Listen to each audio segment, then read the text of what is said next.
வணக்கம். ஆகாஷவாணி.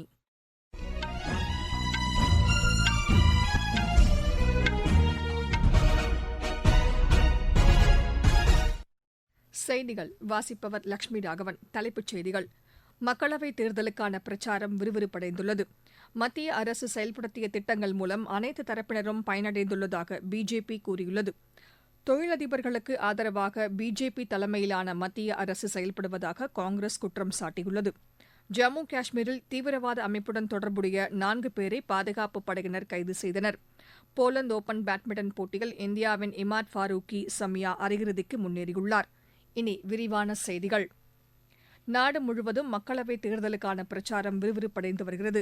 பிஜேபி தலைமையிலான தேசிய ஜனநாயக கூட்டணி மற்றும் எதிர்க்கட்சிகளின் ஒருங்கிணைந்த கூட்டணி சார்பில் பல்வேறு கட்சிகளின் தலைவர்கள் தீவிர வாக்கு சேகரிப்பில் ஈடுபட்டு வருகின்றனர். குறிப்பாக முதற்கட்டமாக அடுத்த மாதம் 19ஆம் தேதி தேர்தல் நடைபெறவுள்ள 102 தொகுதிகளில் பல்வேறு கட்சிகளின் தலைவர்கள் வீடு வீடாக சென்று வாக்கு சேகரிப்பில் ஈடுபட்டு வருகின்றனர். மத்திய அரசின் சாதனைகளை முன்னிறுத்தி தேசிய ஜனநாயக கூட்டணியின் தலைவர்களும் மத்திய அரசிற்கு எதிராக பல்வேறு குற்றச்சாட்டுகளை சுமத்தி எதிர்க்கட்சிகளின் ஒருங்கிணைந்த கூட்டணியும் பிரச்சாரம் மேற்கொண்டு வருகின்றன. மத்திய அரசு கடந்த 10 ஆண்டுகளில் செயல்படுத்தியுள்ள திட்டங்கள் மூலம் அனைத்து தரப்பு மக்களும் பயனடைந்திருப்பதாக பிஜேபி கூறியுள்ளது. ஊழலற்ற வெளிப்படையான நிர்வாகத்தை மத்திய அரசு உறுதி செய்துள்ளதாகவும் அக்கட்சியின் செய்திக்குறிப்பு தெரிவிக்கிறது. மத்தியில் காங்கிரஸ் தலைமையிலான அரசு பொறுப்பேற்றால் புதிய வேலைவாய்ப்புகள் உருவாக்கித் தரப்படும் என்று அக்கட்சி கூறியுள்ளது. சமூக பாதுகாப்பை உறுதி செய்வதற்காக புதிய திட்டங்கள் செயல்படுத்தப்படும் என்றும் காங்கிரஸ் கட்சியின் செய்திக்குறிப்பு தெரிவிக்கிறது. தொழிலதிபர்களுக்கு ஆதரவாக தேசிய ஜனநாயக கூட்டணி அரசு செயல்பட்டு வருவதாகவும் அதில் குற்றம் சாட்டப்பட்டுள்ளது. தமிழகத்திலும் திமுக, அஇஅதிமுக மற்றும் பிஜேபி தலைமையிலான கூட்டணி கட்சித் தலைவர்கள் பிரச்சாரம் மேற்கொண்டு வருகின்றனர். தேர்தல் நேரத்தில் அளித்த வாக்குறுதிகளை திமுக அரசு நிறைவேற்றியிருப்பதாக அக்கட்சியின் தலைவரும் முதலமைச்சருமான திரு மு.க.ஸ்டாலின் கூறியுள்ளார். திருவாரூரில் தேர்தல் பிரச்சாரம் மேற்கொண்டு பேசிய அவர் விவசாயிகளின் நலனை பாதுகாக்க மத்திய அரசு தவறிவிட்டதாக குற்றம் சாட்டினார். அஇஅதிமுக பொதுச் செயலாளர் திரு எடப்பாடி பழனிசாமி இன்று சேலத்தில் துண்டு பிரசுரங்களை வழங்கி வாக்கு சேகரிப்பில் ஈடுபட்டார். சட்டம் ஒழுங்கு முறையாக பராமரிக்கப்படவில்லை என்றும் போதைப்பொருள் புழக்கத்தை கட்டுப்படுத்த திமுக அரசு தவறிவிட்டதாகவும் அக்கட்சி குற்றம் சாட்டியுள்ளது. பிஜேபி தலைமையிலான தேசிய ஜனநாயக கூட்டணியில் அமமுகவிற்கு ஒதுக்கப்பட்ட 2 தொகுதிகளுக்கான வேட்பாளர்கள் அறிவிக்கப்பட்டுள்ளனர். இதன்படி தேனியில் திரு டிடிவி தினகரனும் திருச்சியில் திரு செந்தில்நாதனும் போட்டியிடுவார்கள் என்று அறிவிக்கப்பட்டுள்ளது. பிஜேபி மற்றும் அதன் கூட்டணி கட்சித் தலைவர்களும் தீவிர வாக்கு சேகரிப்பில் ஈடுபட்டு வருகின்றனர். இதற்கிடையே தேர்தலுக்கான முன்னேற்பாட்டு பணிகளையும் தேர்தல் ஆணையம் தீவிரமாக மேற்கொண்டு வருகிறது. வாக்குச்சாவடி மையங்களில் போதிய வசதிகள் ஏற்படுத்தப்பட்டுள்ளதா என்பது குறித்து மாவட்ட தேர்தல் அதிகாரிகள் ஆய்வு செய்து வருகின்றனர். தேர்தலில் பணபலம் பயன்படுத்தப்படுவதை தடுப்பதற்கான கண்காணிப்பு நடவடிக்கைகளும் தீவிரப்படுத்தப்பட்டுள்ளன. நாடு முழுவதும் இதற்கென அமைக்கப்பட்ட பறக்கும் படையினர் தீவிர வாகன சோதனையில் ஈடுபட்டு வருகின்றனர். இந்த சோதனையின் போது உரிய ஆவணங்களின்றி கொண்டு செல்லப்படும் பணம் மற்றும் பரிசுப் பொருட்கள் பறிமுதல் செய்யப்பட்டு வருகின்றன. தமிழகத்தில் மட்டும் இதுவரை 13,22,00,000 ரூபாய் மதிப்பிலான பணம் மற்றும் பரிசுப் பொருட்கள் பறிமுதல் செய்யப்பட்டுள்ளன. இந்நிலையில் 100% வாக்குப்பதிவை உறுதி செய்யும் வகையில் பல்வேறு விழிப்புணர்வு நிகழ்ச்சிகளும் நடத்தப்பட்டு வருகின்றன. மக்களவைத் தேர்தலில் முதல் முறையாக வாக்களிக்க உள்ளதை ஆவலுடன் எதிர்நோக்கியிருப்பதாக ராமநாதபுரம் மாவட்டத்தைச் சேர்ந்த மாணவிகள் தெரிவித்தனர். என்னுடைய பேர் லோயிசால். நான் பாரத ரத்னா டாக்டர் ஏபிஜே அப்துல் கலாம் அரசு கலை மற்றும் அறிவியல் கல்லூரியில் இளங்கலை தமிழ் 2ஆம் ஆண்டு படிக்கிறேன். ஜனநாயகத்தோட மிகப்பெரிய திருவிழா தேர்தல். அதில் நான் முதல் முறையாக பங்கெடுத்துக்க போகிறேன். ரொம்ப மகிழ்ச்சியோட தெரிவிக்கிறேன். ஸோ கண்டிப்பாக எனக்கான கோரிக்கை என்னவா இருக்குன்னா, பெண்களுக்கு பாதுகாப்பாக தான் இருக்கும். பெண்களுக்கு பாதுகாப்பு கொடுக்க ஒரு நல்ல ஆட்சியை தான் நான் எதிர்பார்க்குறேன். சரியான வேட்பாளர் தேர்ந்தெடுத்து கண்டிப்பாக ஓட்டு போடணுங்கிறது என்னுடைய மிகப்பெரிய ஆசை. கண்டிப்பாக அதை நான் கண்டிப்பாக செய்வேன்.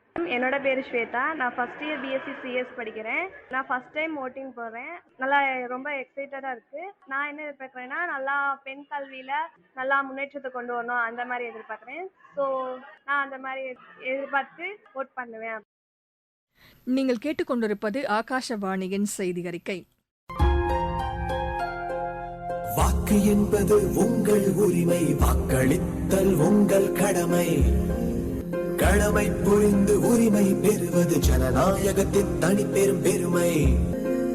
கொட்டை கதவை திறக்கும் சாவி உங்கள் வாக்காய் இருக்கலாம்.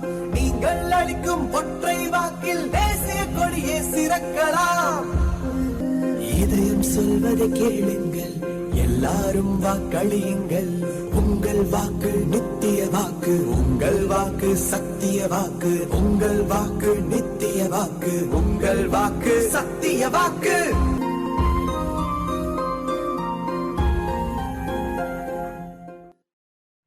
ஜம்மு காஷ்மீரில் ஜெய்ஷே முகமது தீவிரவாத அமைப்புடன் தொடர்புடைய 4 பேரை பாதுகாப்பு படையினர் கைது செய்தனர். ஸ்ரீநகரில் வாகன சோதனையின் போது இந்த கைது நடவடிக்கை மேற்கொள்ளப்பட்டதாக அதிகாரிகள் தெரிவித்தனர். தீவிரவாதிகளின் நடமாட்டம் குறித்து கிடைத்த உளவு தகவலை அடுத்து இந்த வாகன சோதனை நடத்தப்பட்டதாக எமது செய்தியாளர் தெரிவிக்கிறார். அவர்களிடமிருந்து ஏராளமான ஆயுதங்களும் பறிமுதல் செய்யப்பட்டிருப்பதாக அவர் மேலும் கூறுகிறார். உத்தரப்பிரதேசத்தில் நேரிட்ட தீ விபத்தில் ஒரே குடும்பத்தைச் சேர்ந்த 4 சிறார்கள் உயிரிழந்தனர். மீரட் மாவட்டத்திற்கு உட்பட்ட பல்லவாபுரத்தில் உள்ள குடியிருப்பு ஒன்றில் இந்த தீ விபத்து நேரிட்டதாக அம்மாவட்ட காவல்துறையினர் தெரிவித்தனர். இந்த தீ விபத்தில் அவர்களின் பெற்றோரும் காயமடைந்தனர். அதில் தாயாரின் உடல்நிலை கவலைக்கிடமாக உள்ளது என்று மருத்துவர்கள் தெரிவித்தனர். வீட்டில் ஏற்பட்ட மின் கசிவே விபத்துக்கு காரணம் என்பது முதற்கட்ட விசாரணையில் தெரியவந்துள்ளதாக காவல்துறை கூறியுள்ளது. ராஜஸ்தானில் நேரிட்ட தீ விபத்தில் 5 பேர் உயிரிழந்தனர், 2 பேர் காயமடைந்தனர். ஜெய்ப்பூரில் உள்ள பாசி பகுதியில் வேதிப்பொருட்கள் தொழிற்சாலையில் இந்த தீ விபத்து ஏற்பட்டதாக அம்மாநில காவல்துறையினர் தெரிவித்தனர். இந்த தொழிற்சாலை சட்டவிரோதமாக செயல்பட்டு வருவதாக தீயணைப்புத்துறை அதிகாரிகள் தெரிவித்தனர். இவ்விபத்திற்கான காரணம் குறித்து விசாரணை மேற்கொள்ளப்பட்டு வருவதாக எமது செய்தியாளர் தெரிவிக்கிறார். தமிழகத்தில் குருத்தோலை ஞாயிறையொட்டி குருத்தோலை பவனி மாநிலம் முழுவதும் நடைபெற்றது. நாகை மாவட்டம் வேளாங்கண்ணியில் நடைபெற்ற இந்த குருத்தோலை பவனியில் ஏராளமானோர் பங்கேற்றதாக எமது செய்தியாளர் தெரிவிக்கிறார். நாகை மாவட்டம் வேளாங்கண்ணி பேராலயம் கிறிஸ்தவர்களின் புனித தலமாக விளங்குகிறது. இங்கு நாள்தோறும் ஆயிரக்கணக்கான மக்கள் உலகின் பல்வேறு இடங்களிலிருந்தும் புனித பயனாக வந்து செல்கிறார்கள். இந்நிலையில் கிறிஸ்தவரின் தவக்காலத்தில் முக்கிய நாளாக கருதப்படும் குருத்தோலை ஞாயிற்றையொட்டி இன்று காலை வேளாங்கண்ணியில் குருத்தோலை பவன் நடைபெற்றது. இதில் வெளி மாநிலங்கள், வெளி மாவட்டங்கள் மற்றும் பல்வேறு இடங்களிலிருந்து வந்திருந்த ஆயிரக்கணக்கான பக்தர்கள் கலந்து கொண்டனர். குருத்தோலை பவனியில் கைகளில் குருத்தோலைகளை ஏந்தி உன்னதங்களிலே ஓசன்னா, தாவீதின் மைந்தனே ஓசன்னா, ஆண்டவர் பெயரால் வருகிறவர் ஓசன்னா என பாடல்களை பாடியபடி பவனியாக சென்றனர். இந்த பவனி பேராலயத்தின் முகப்பு பகுதியிலிருந்து தொடங்கி வேளாங்கண்ணியின் முக்கிய வீதியின் வழியாக பேராலயத்தின் கீழ்கோவிலை வந்தடைந்தது. அதைத் தொடர்ந்து பேராலயத்தில் குருத்தோலை ஞாயிறு சிறப்பு பிரார்த்தனை நடைபெற்றது. குருத்தோலை ஞாயிறை ஒட்டி இன்று வேளாங்கண்ணியில் கொங்கணி, மலையாளம், ஆங்கிலம், இந்தி, தமிழ் உள்ளிட்ட மொழிகளில் சிறப்பு பிரார்த்தனை நடைபெறுகிறது. நாகையிலிருந்து செல்வன் ஜெபராஜ். பப்புவா நியூகினியாவில் இன்று நிலநடுக்கம் ஏற்பட்டது. இது ரிக்டர் அளவில் 6.9 பதிவானது. வடகிழக்கு மாநிலங்களில் வரும் 26ஆம் தேதி வரை மழைக்கு வாய்ப்பு இருப்பதாக வானிலை ஆய்வு மையம் கூறியுள்ளது. அருணாச்சல பிரதேசம், அசாம், மேகாலயா, சிக்கிம் மற்றும் மேற்குவங்கத்தின் ஒரு சில பகுதிகளில் அடுத்த 2 தினங்களுக்கு கனமழைக்கு வாய்ப்பு இருப்பதாக அறிவிக்கப்பட்டுள்ளது. நாகாலாந்து, மணிப்பூர், மிசோராம் மற்றும் திரிபுரா மாநிலங்களுக்கு உட்பட்ட ஒரு சில பகுதிகளில் வரும் 29ஆம் தேதி வரை மழை பெய்யக்கூடும் என்றும் தெரிவிக்கப்பட்டுள்ளது. தமிழகம், கேரளா, ஆந்திரா ஆகிய மாநிலங்களில் வெயிலின் தாக்கம் அதிகரித்தே காணப்படும் என்றும் வானிலை ஆய்வு மையம் தெரிவித்துள்ளது. விளையாட்டுச் செய்திகள். போலந்து ஓபன் பேட்மிண்டன் போட்டியில் இந்தியாவின் இமாத் ஃபாரூகி சமியா அரையிறுதிக்கு முன்னேறியுள்ளார். மகளிர் ஒற்றையர் பிரிவு காலிறுதி ஆட்டத்தில் அவர் 21-17, 16-21, 21-9 என்ற செட் கணக்கில் யுக்ரைனின் பொலினா புராவை வென்றார். மற்றொரு மகளிர் ஒற்றையர் பிரிவு காலிறுதி ஆட்டத்தில் அனுபமா உபாத்யாயா 21-18, 21-19 என்ற செட் கணக்கில் பிரான்சின் குவிஸுவை வென்றார். தான்யா ஹேமந்தும் அரையிறுதிக்கு முன்னேறியுள்ளார்.